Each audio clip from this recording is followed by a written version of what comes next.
والعصر زمانے کی قسم، عصر زمانہ، والعصر زمانے کی قسم، وا زبر وا یہاں پر قسمیہ ہے، جیسے واللہ، واللیلی، والقمری، وا قسمیہ کے طور پر استعمال کیا جاتا ہے۔ ویسے وا کا معنی اور بھی ہوتا ہے، لیکن یہاں پر اس کا معنی ہے قسم ہے۔ والعصر زمانے کی قسم، زمانہ گواہ ہے، زمانہ شاہد ہے۔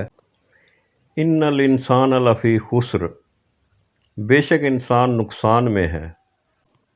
انا بے شک، انا یقیناً، بے شک نو ڈاؤٹ۔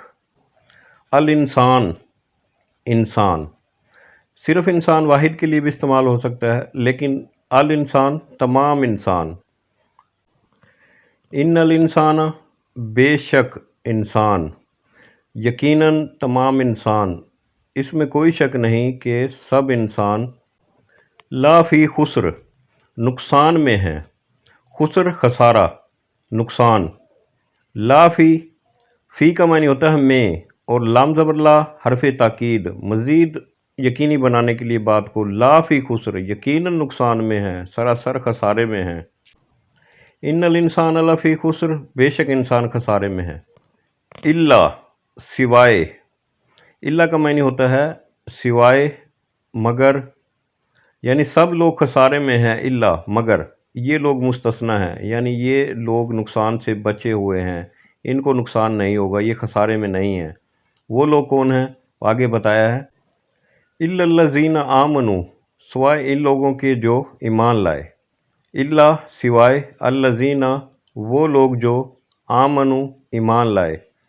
الا الذین آمنوا سوائے ان لوگوں کے جو ایمان لائے۔ تمام انسان خسارے میں ہیں الا سوائے ان لوگوں کے جو ایمان لائے۔ وعاملوا الصالحات اور نیک عمل کیے۔ اور عاملوا عمل کیے، صالحات نیک۔ وعاملوا الصالحات اور نیک عمل کیے، ایمان لائے اور نیک عمل کیے۔ وتواصوا بالحق اور آپس میں حق کی وصیت کی۔ وا کا معنی اور، تواصوا وہ وصیت کرتے ہیں، بالحق حق کے ساتھ، حق کی۔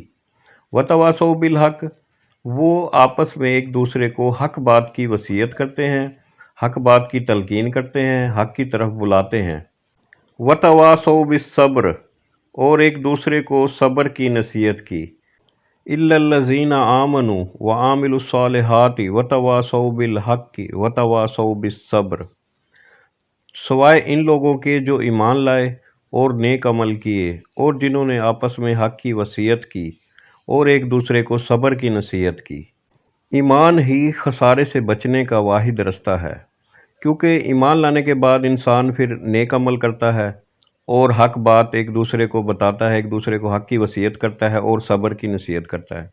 حق کیا ہے؟ اللہ تعالیٰ حق ہے، اللہ کا کلام حق ہے، فرشتے، اور جو اللہ تعالیٰ نے ہدایت اور جو رسولوں کے ذریعے ہم تک ہدایت بھیجی ہے، یہ حق ہے۔ جنت، دوزخ، جہنم اور مرنے کے بعد کی زندگی، یہ تمام چیزیں حق ہے۔ حق کو ماننا ایمان ہے اور حق کا انکار کفر ہے۔ حق بات کو دل سے اور اپنے شعور سے تسلیم کرنا ایمان ہے، اور ایمان ہی واحد رستہ ہے خسارے سے بچنے کا۔ جو لوگ ایمان لائے وہ اس خسارے سے بچا لیے جائیں گے، یا وہ اس نقصان سے بچ جائیں گے، باقی تمام انسانیت خسارے میں ہے۔